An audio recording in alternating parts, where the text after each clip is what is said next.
Hey, how's it going? This is Adam here with Adam's Coast Chronicles, and today I am at Six Flags Over Georgia. It is Sunday, March 20th, 2016. It's the second weekend of operations here, and it's my first time here. So all these rides are new for me. So from the front of the park, you enter here, you walk straight. You can either go right or left. Basically the front of the park makes a circle. If you take a right, it takes you to the Georgia Cyclone, on around to the Dardanella Mine Train, the Acrophobia Drop Tower, which is right there, and on around to Monster Mansion. If you take a left, it takes you to Goliath, and I believe Georgia Scorcher's over here as well. Daredevil Dive. Gotham City is kind of off on its own. If you stay to the left, you can go to Gotham City, where it dead ends. And if you go, once you get to Monster Mansion, you can go across, and there's a path that takes you to sort of the back portion of the park. Today I do have a Gold Cubot, which is the Flash Pass, which is supposed to cut your wait by up to 50%. Something to note is if you, couple things to note. If you get your Flash Pass online, there is fine print that says that you're supposed to pick it up before noon, or at least it's guaranteed if you pick it up before noon. I'm assuming you can still pick it up after noon.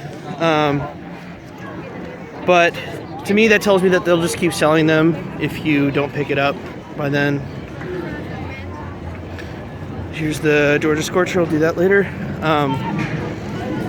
Something else to note is when you go to pick it up, they make you, basically they take your ID as collateral, and they'll give it back to you when you return the device.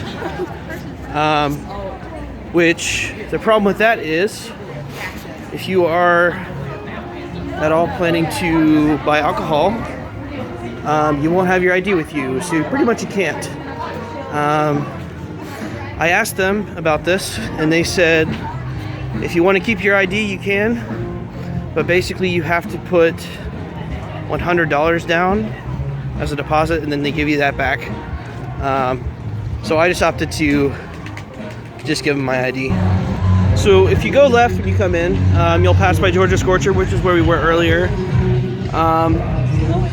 And basically, keep going and you get to this area over here, where there's some dining. Goliath's back there. We'll take a look at that in a second. Daredevil Dive's over here. But something I actually noticed over here earlier, Dr. Fright's Frightatorium, which appears to be a 3D haunted house. It doesn't appear to be open, so I'm assuming it's just a haunt attraction, that maybe they just leave the facade there and everything just because of where it is. I'm not really sure. Over here you have a show area, a little show pavilion area. Got some Daredevil Dive Dippin' Dots. Daredevil Dive, which does have the new VR on it, which we will check out later. And if you kind of go towards the right, kind of forks here, if you go towards the right, that will take you to Goliath that way. If you go down that pathway right there, that will take you to Gotham City, which is a dead end. So from Goliath, if you walk this way, basically you get to this area over here, which looks like there's a train station there. I don't know if the train's running or not.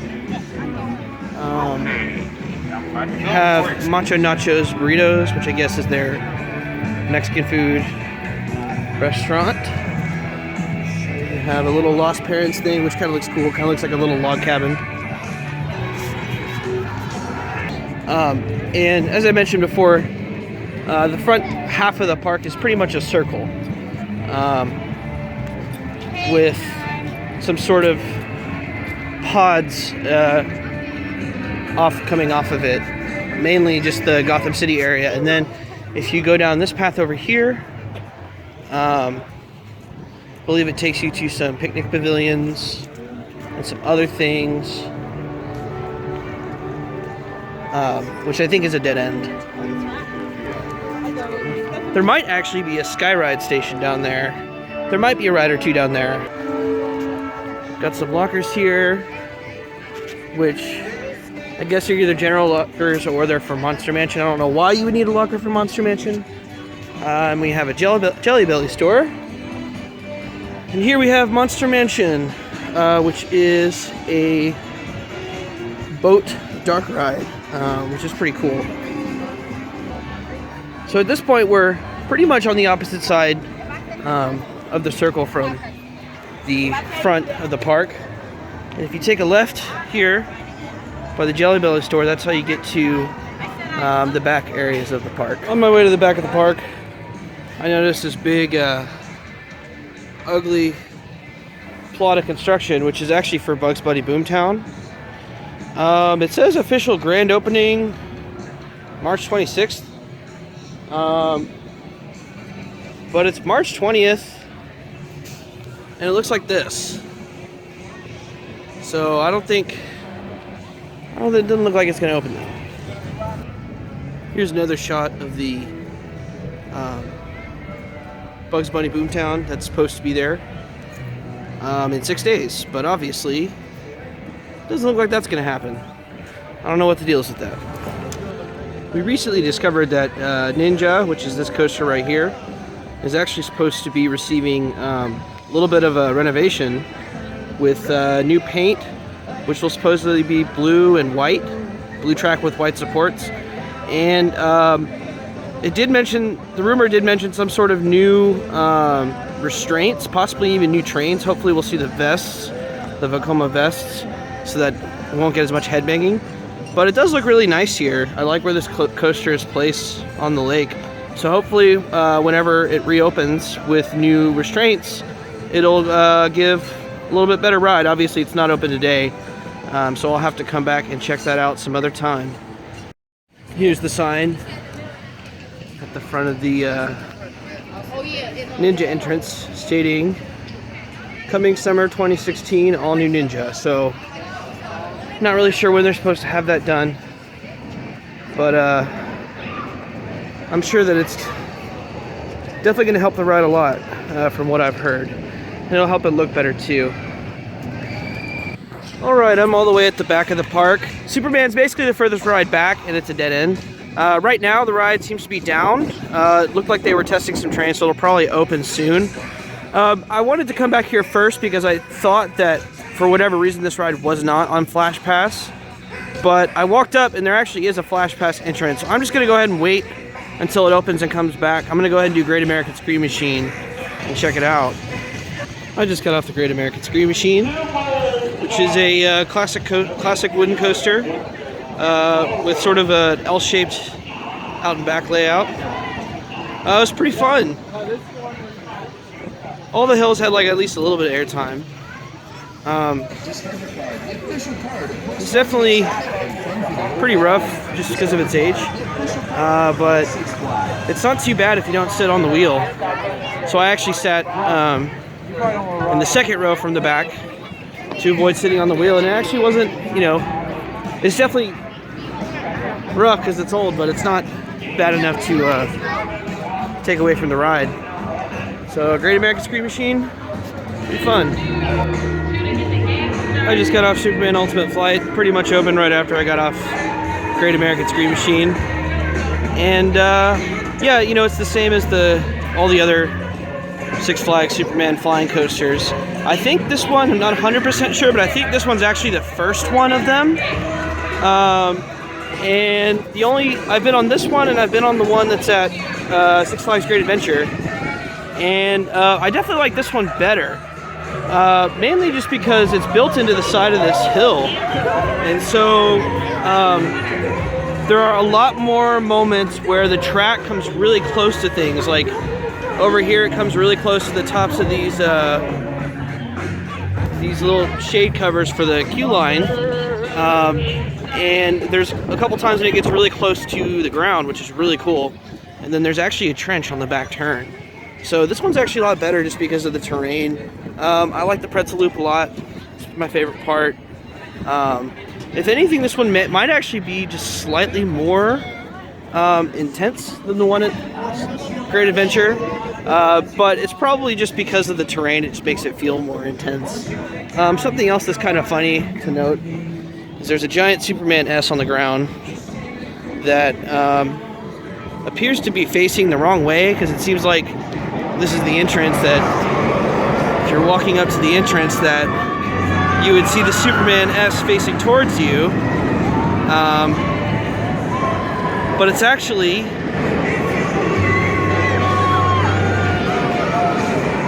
facing the wrong way, because you don't come out that way, you come out that way. So I don't know why they did that, but I found that odd. Another difference I noticed with that Superman versus the one at Great Adventure is that one actually has a dual loading station, which is nice because I'm sure it helps speed things up a lot. Today they weren't actually using it. They were running 2 trains, but they weren't using the dual loading station, so they did have to stack the train. But the line's not super long for it, so I figure that's probably why they're not using it. I would like to think that they would open it later in the day, but knowing Six Flags and how their operations are, they may not. I don't know. They may only just use one. But yeah, I definitely like the terrain. So from Superman, if you walk this way or if you walk that way, you get to Great American Screen Machine. And this whole back area of the park is pretty much a dead end. So at this point, I've turned around at the dead end and I'm heading towards the front of the park. In the front of the park, there's a small loop where there's a lot of rides. And then there's the Gotham City area, which is a dead end, and then it goes back to this dead end over here. So here we have the Great American Screen Machine, we have Ninja, and then the Sky Screamer, which is their Starflyer, is back here as well. One thing I'm liking about this park so far, at least in comparison to the other Six Flags parks, is I feel like there are definitely some nice areas here. I like how Great American Screen Machine kind of goes around the water, which is cool. And then Ninja is kind of situated on this little lake here, which is pretty cool as well. In general, I've seen a lot more sort of themed areas in this park, which is probably just because it's one of the original Six Flags parks after Six Flags Over Texas, which is something I appreciate about that park as well. That being said, it is still very much Six Flags-y. It's very much a Six Flags park. So there are some areas of the park that don't really look all that great. Like over by Superman, you pretty much have some cutouts, and that's about all you get. But yeah, there are definitely some nice areas. And here we have the Sky Screamer, which is their Starflyer ride. Basically just a giant tower with swings. I don't know how tall theirs is compared to the other ones. I think the tallest one's at Six Flags New England. And there's Ninja. Man, I like it.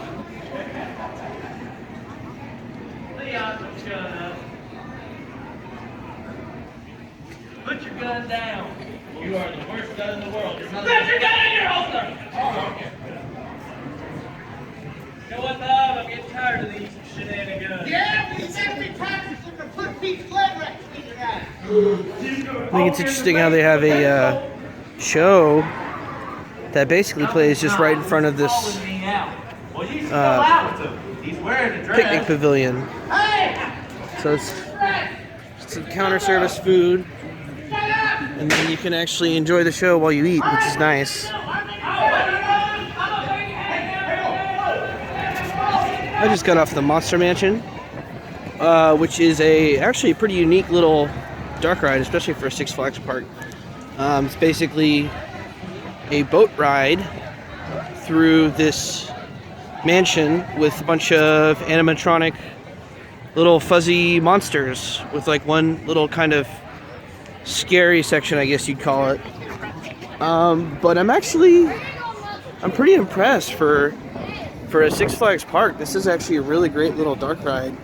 Definitely a great ride for families, and it's not really scary, so you can definitely bring like little kids on it, and they should be okay.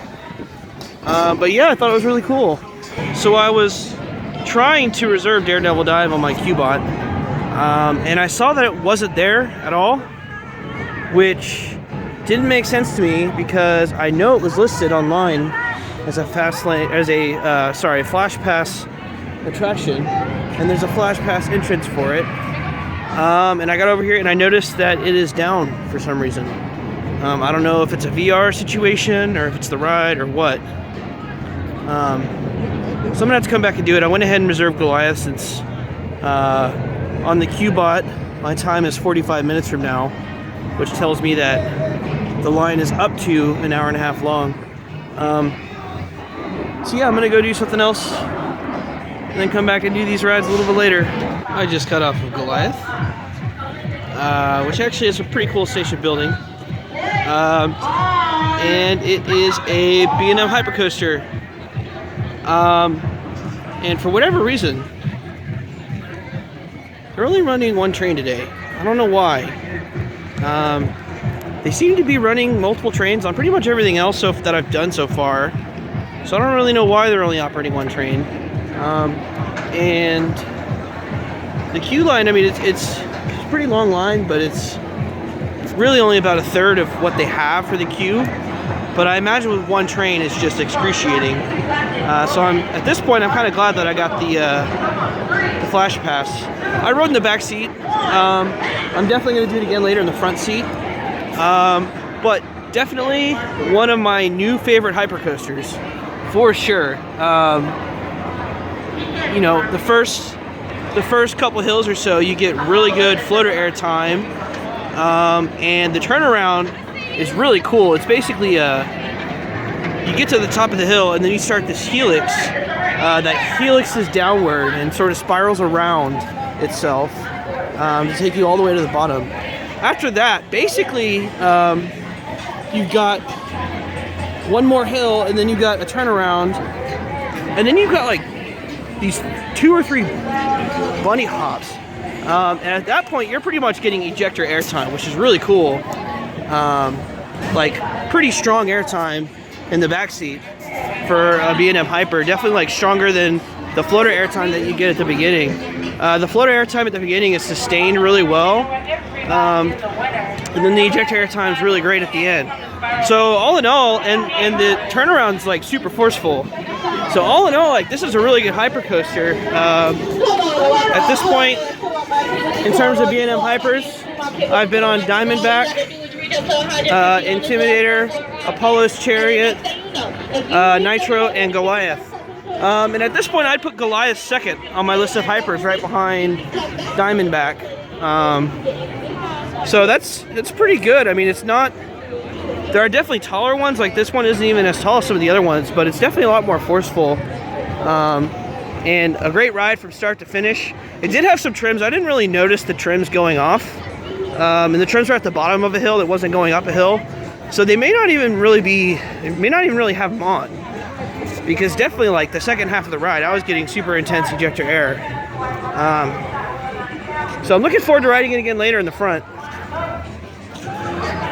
It's really cool how Goliath basically, they kind of plopped the station down here in sort of the front of the park, just far enough back for this lift hill, this airtime hill, and basically the rest of the ride is outside the gates of the park, sort of on the opposite side of the road that you drive into the parking lot on, is where most of the ride is. So it's kind of like a V-shaped out and back,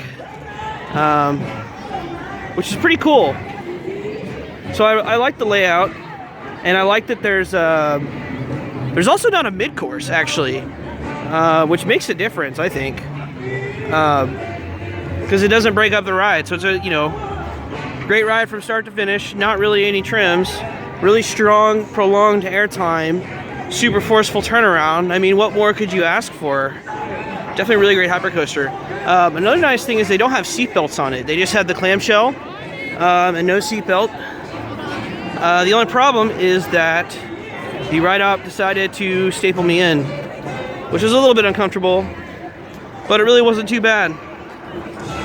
So all in all, Goliath, really great ride.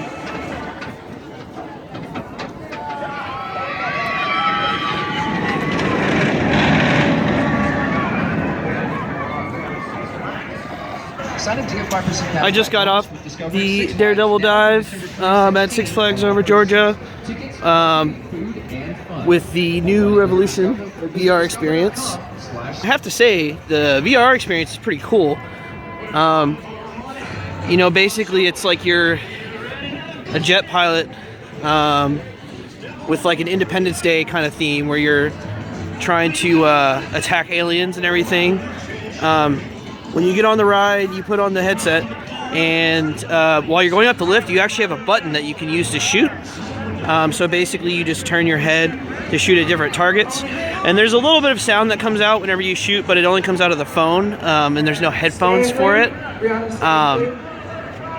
And then the video is very well timed. I didn't have any issues with motion sickness whatsoever. The video worked really well.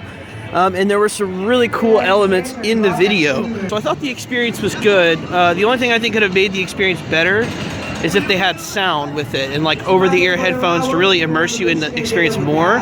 I felt like I was distracted by the fact that I heard that I was on a roller coaster, and it took me out of the experience a little bit. So it could definitely be improved with sound. The real problem here is the capacity of this ride. They had about 12 ride-ops, about 12 employees on the platform, between the people running the ride, the people cleaning the VR headsets, and the people distributing the headsets, and the people checking restraints and everything. And they're still dispatching trains at about a train every 3 minutes or so, which with only 6 people per train puts this ride at about 120 people per hour, which is really bad.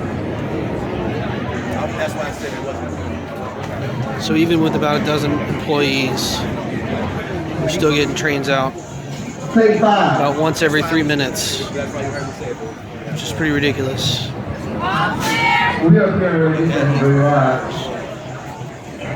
a couple people over there. There's a couple people handing out VR sets. There's like the dispatch operator. There's like about 3 people dealing with the flash pass, exit pass people. There's a couple supervisors up here.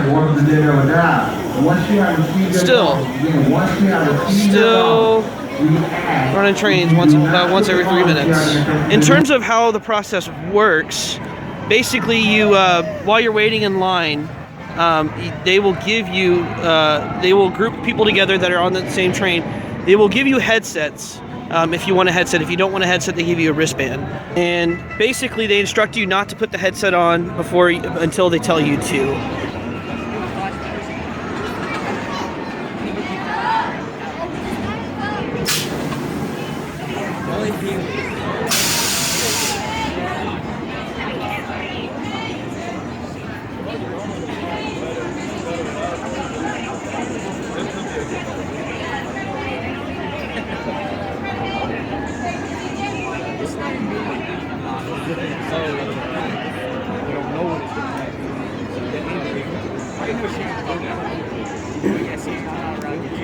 So it looks like you're supposed to put on the VR.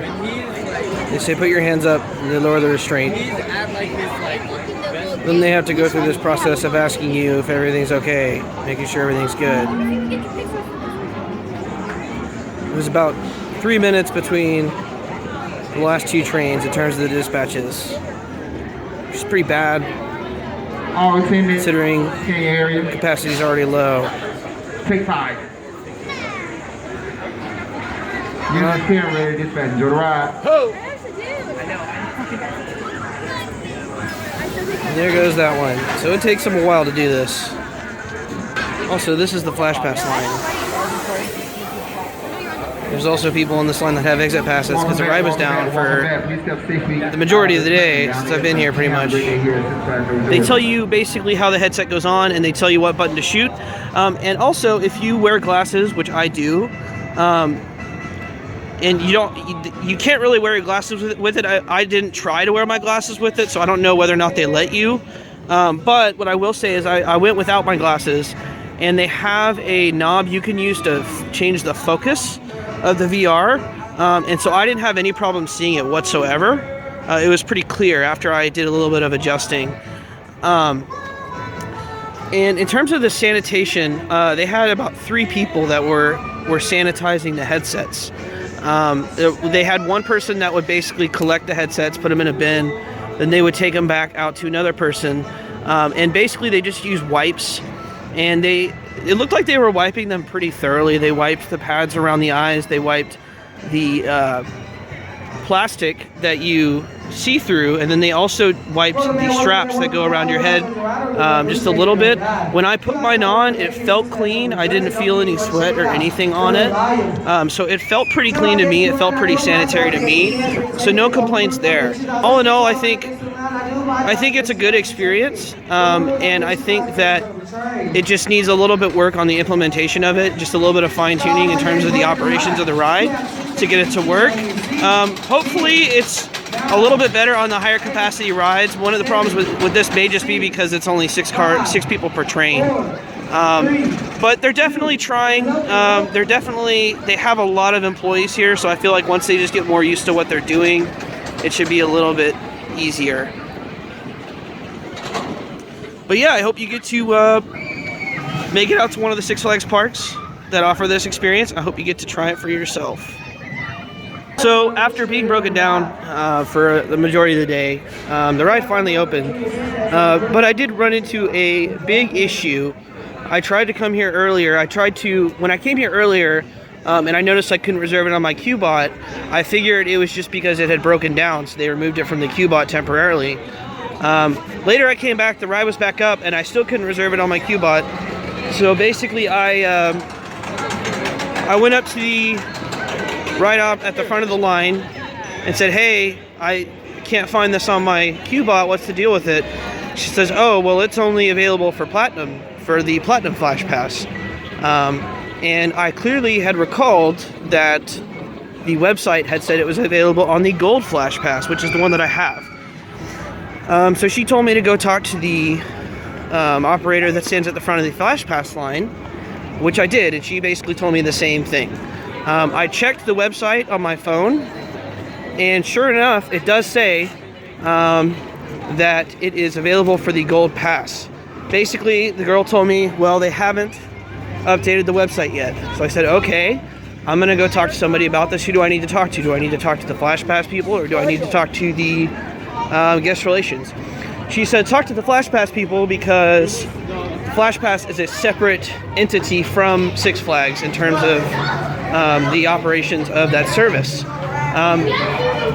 Basically, I went to the Flash Pass booth, explained the situation, and the girl that was there was kind enough to, she listened to it, she was apologized for it, and basically she just reserved me one ride right then and there. She said, basically, you're reserved now, you can go now. So, you know, it would have been nice for her to have maybe upgraded to a Platinum or something like that, but at the very least, she gave me one reservation of the ride. So that satisfies me. So at least the customer service, at least they made an attempt to make me happy, but they really do need to fix their website, because they're going to get a lot of upset people, because you know, they say, oh, well, they should have told you that whenever you got the Flash Pass. I was like, well, I bought the Flash Pass online, so there was no way of me knowing that before I came to the park. And then once I got in the line, it still took me about an hour, just because it looks like they had maybe given some people some exit passes from when the ride was down. So between people with exit passes, Flash Pass people, and disability people, it really took just a long time to get through, with them doing only about 120 riders per hour. So definitely, if you want to do the VR experience, I definitely recommend the VR experience. I think it's a good experience. But just know that if you do it at this park on a busy day, because that ride has such low capacity, it will take you a very long time. At this point, I have entered the Gotham City area of the park, which is home to Batman the Ride, Mindbender, the Joker coaster, and a couple other things here and there.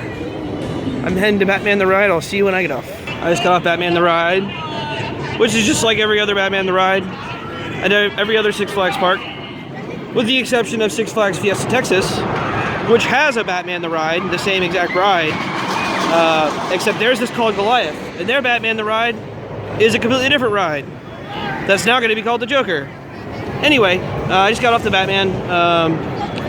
I was kind of happy about this. With the Flash Pass, they actually put us in the back row, which was good. And I have to say, I've ridden at this point, I think 4 of the Batmans.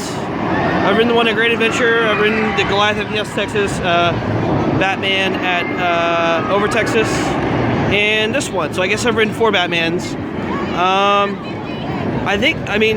To me, for sure, this is better than the Great Adventure one. I thought it was super smooth, probably a little bit smoother than the Great Adventure one. It felt to me substantially faster and more intense than the Great Adventure one.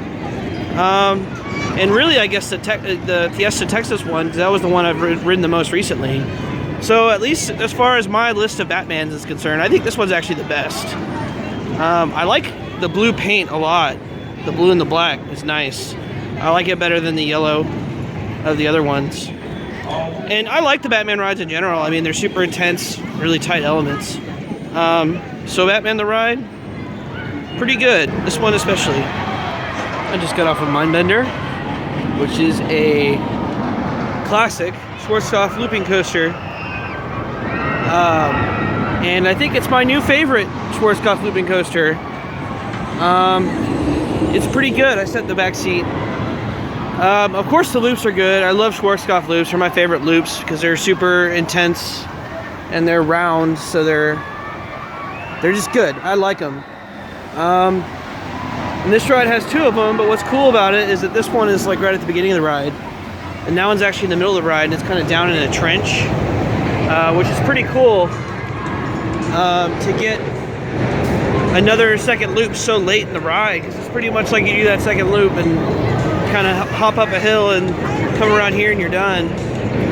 So it's cool that there's like a loop at the beginning and at the end of the ride, and then there's this kind of helix thing. You go through this loop and then you come up here and then you dive down this helix that goes all the way down around the loop, back up, and then you kind of do another hill and back around and then through the loop. And it's really good. There's a couple little pops of airtime, which is nice, and there's a lot of laterals actually, which is pretty cool too. So Mindbender, definitely really good. Looks like the Joker coaster is pretty popular, despite the fact that it's just a big loop and it's not a roller coaster. It's a Larson Looper, it's a flat ride. But I think it's kind of funny because it's like a long line for the loop. But you can just go ride the Mindbender and you can have probably even better loops on a roller coaster. I just got off the Georgia Scorcher, which is apparently brought to you by Church's Chicken. The trains have Church's Chicken wraps, Church's Chicken wraps that wrap the trains. It's a B&M stand-up coaster, and as far as stand-up coasters go, this one's actually really good. I think it's possibly my new favorite stand-up coaster. It's hard to get a good shot of it because most of these buildings block it. You can see it really well outside the park, but it's not a terribly huge ride. I mean, it's not as big as like your Riddler's Revenge or Green Lantern. It's more on the scale of like the Vortex rides, but a lot better. This one by far is the smoothest one I've been on. I didn't bang my head at all, and this one actually had a whole bunch of stand-up airtime. By far the most stand-up airtime I've ever felt on any stand-up coaster. The first drop, since it just goes straight from the lift, It's a pretty good angle. So like I was in the back and I actually was off of my feet for the entire first drop, which is really good. It's also one of the more comfortable ones I've been on. Like you do get a lot of positive G's in some parts of it, but it doesn't ever get like super uncomfortable. And there's all the transitions are really good. You don't bang your head, so there's a couple really nice moments where you change direction and get a little pop from those, which is good. And the corkscrew's really good. So all in all, like, this is a stand-up coaster that I genuinely enjoy, which I'm not a huge fan of them just because they're uncomfortable for me. But this one's good. It's by far the least painful of all of them. So at this point, I'm back to the front of the park, and I'm heading this direction to get to the last couple things that I haven't gotten to yet. So if you go to the front of the park, turn right, get to Georgia Cyclone, which is where I'm heading now. I just got off the Georgia Cyclone, which is the Cyclone layout, classic Cyclone layout wooden coaster, which is, you know, it's a little bit bigger than the original Coney Island Cyclone, but it's pretty much the same kind of layout. I actually really liked it. I rode in the back. I tried to sit one from the back so that I wouldn't be sitting on the wheels, but basically the back row was empty and they wanted me to get in the back so they could fill the train, because they've actually been pulsing here in the stations. So they basically needed me to get on the train so that they could let the next group of people in. It's definitely pretty rough. Really, the only places that bothered me, like the bottom of the drops are pretty rough. The first drop's actually not too bad. I feel like they must have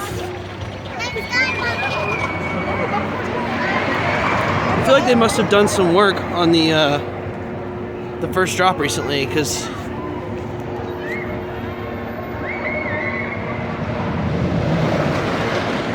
the first drop's definitely not bad. The rest of them are pretty rough. There's a couple spots that are like really rough, but most of it's not too bad, at least to me. I think it'd be better if I'd sat in the row before. Still though, actually lots of airtime on it. Pretty much every hill pretty much had airtime. Some had a surprising amount more than others, which made it a really exciting ride.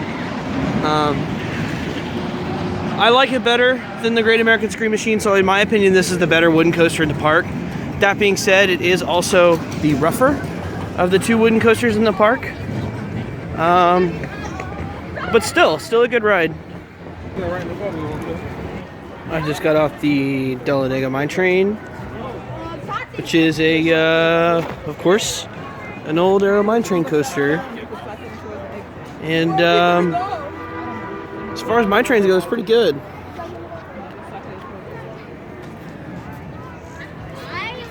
It actually had a good mix of turns and dips, which is nice. A couple little airtime pops. And it's got 3 lifts. The last one, you drop into a tunnel underground and go through a turn, and it's pretty good. Definitely one of the better mine trains on my list, at least. I don't know if it's my absolute favorite, but it's definitely up there.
I just got off of Acrophobia, which is the craziest drop ride I've ever been on.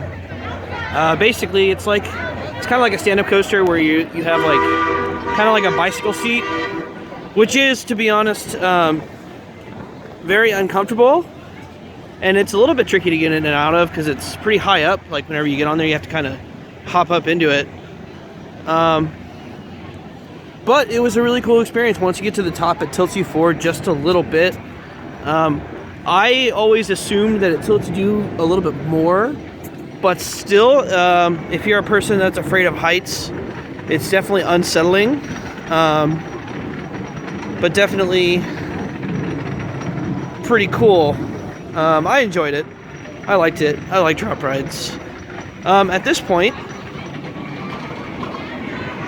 it's about 6 o'clock. I got here at about right around noon. I got in the gate, and with Flash Pass Gold, I have just now finished everything in the park that I wanted to do. Basically all of the coasters that were open, which is pretty much all of them with the exception of Ninja, which is getting renovated. And overall, for the majority of the time with the Gold Pass, I was able to pretty much have walk-ons on most of the rides, with the exception of Batman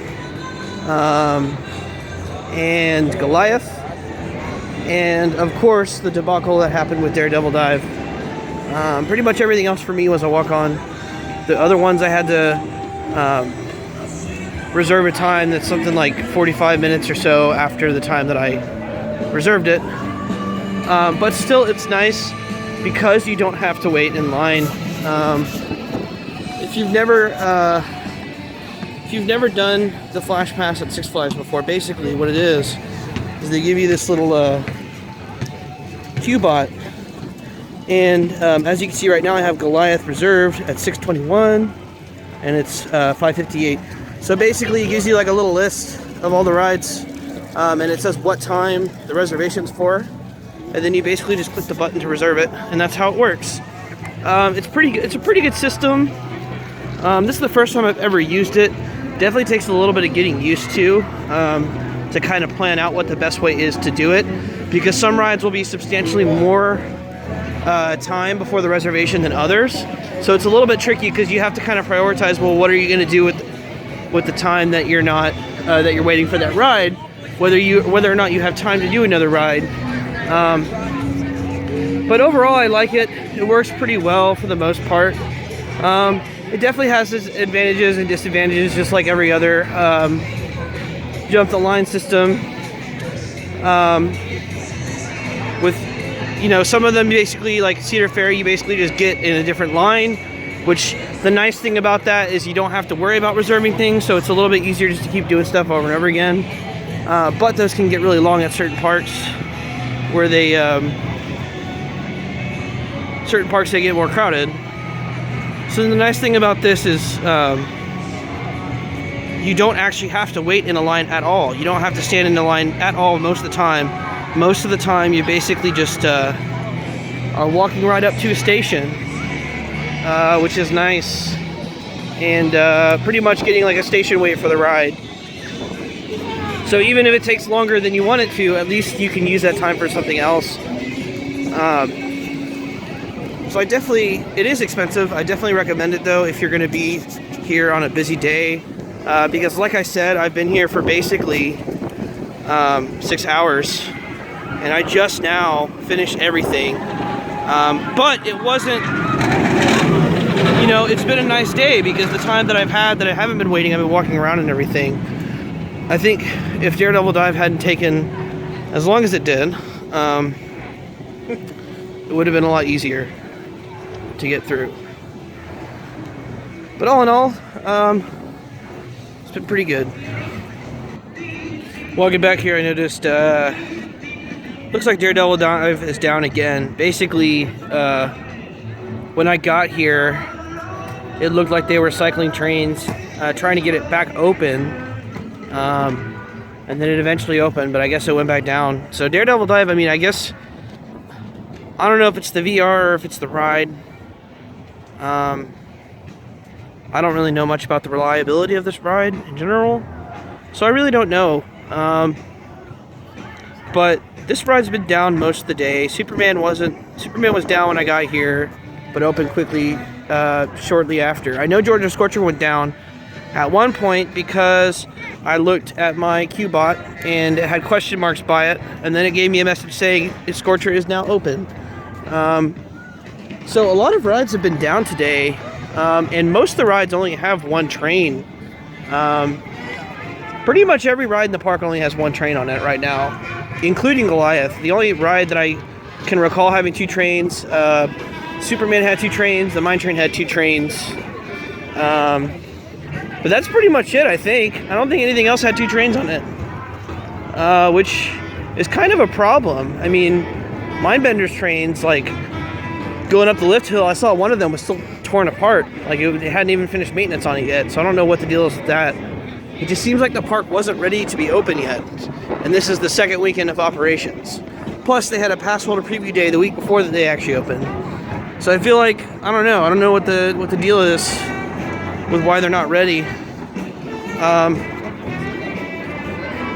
In general, the operations have been really slow too. The employees have been really nice for the most part, and they definitely helped me out whenever I had the issue with the gold versus platinum flash pass. But despite the fact that they're very friendly, a lot of them don't really seem to be super helpful, and a lot of the ride crews are basically just really slow.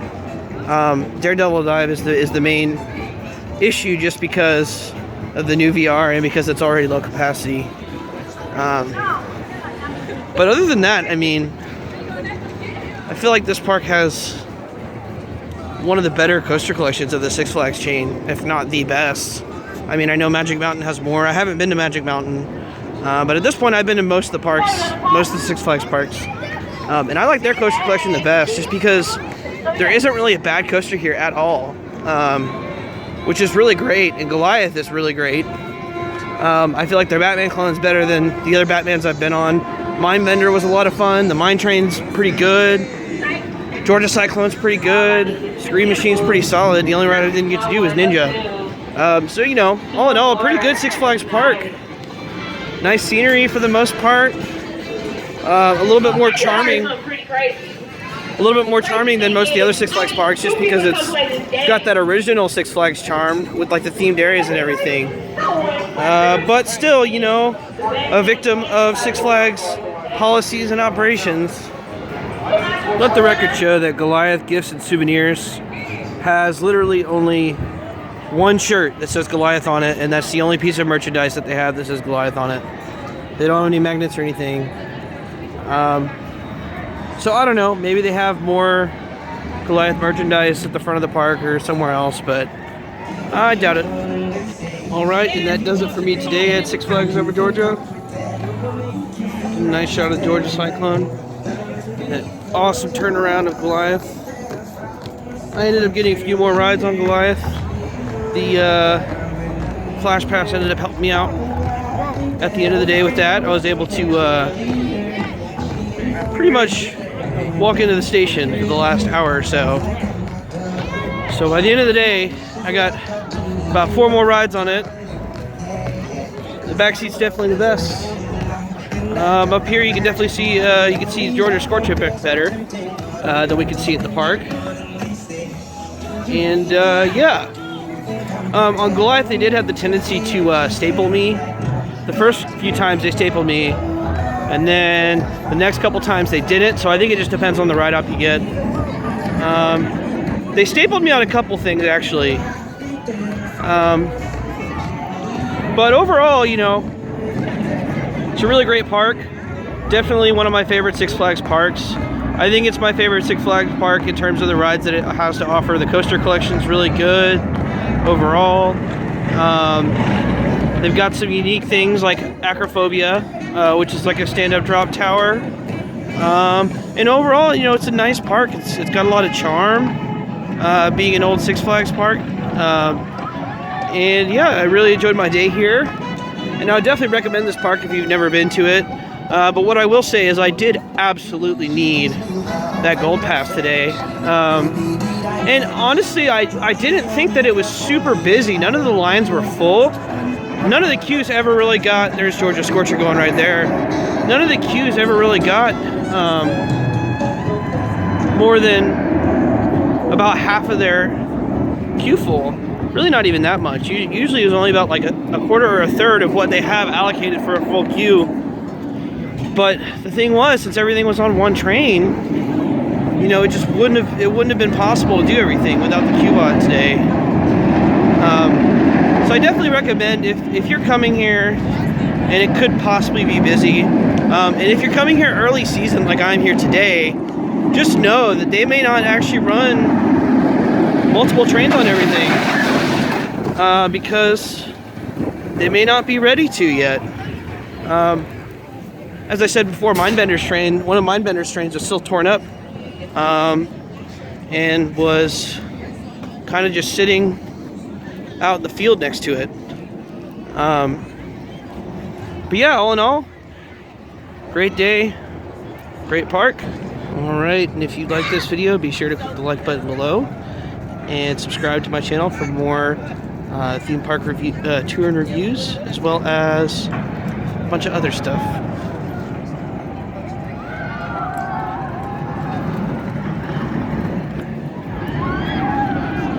With that,